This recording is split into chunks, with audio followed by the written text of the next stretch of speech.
What has been the transition like for you from moving from like big corporate world to now start your own and being a founder of your own business and what your business is? Before you talk about what your business is, what's the transition been like for you? Well, it's been wonderful. So this is where I talk about my experience with coaching because I know I would not be sitting here in this space having this conversation with you had it not been for working with a coach. Like, wouldn't have happened.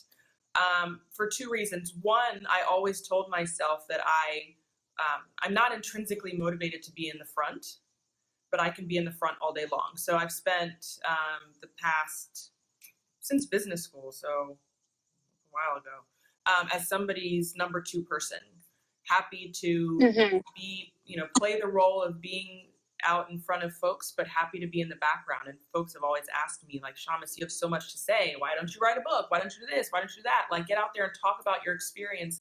And I'm like, nobody wants to hear from me. And, I do.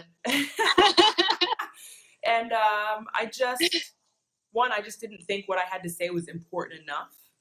Although the feedback that I was getting was contradicted that. So that's the first thing that I learned through coaching is that many people want to hear what I have to say, and I have a lot to share. And what am I closing off from other people creating possibilities for themselves by not sharing? And so I explored that with my coach that I received through our program. And also, I should say, I had other coaches before.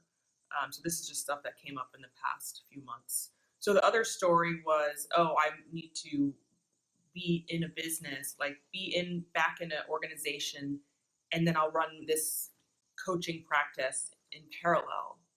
And then I started getting out there speaking with people with successful coaching practices, and they kept saying, hey, Shamis, to really be a great coach, it's something that is going to require time and commitment.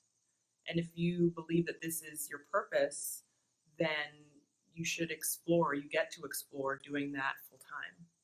And the more I was actually writing down like what I would want my work experience to look like, I realized that I could support others through coaching to do all of that work.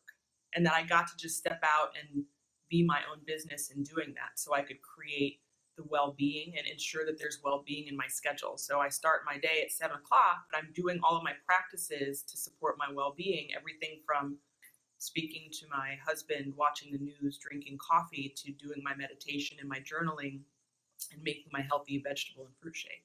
Like, those are the things that help ground me in my day. And then I can sit down at 10 and work until 10 if I want to, right? I'm still enjoying my work. You're prioritizing you first, which gives you the unlimited amount of energy that you have thereafter. High five, Tiff. Yes, thank you. Awesome. Yeah. So other than I focus on my individual coaching, but I also have the human capital consulting side of my business because, hey, guess what? I've been wearing a people hat for 13 out of my past 20 years of work. So I got certified from SHRM, got my senior cert in HR because it just aligns with my passion of, on the other side of coaching, again, going into organizations, it's the employee well-being and retention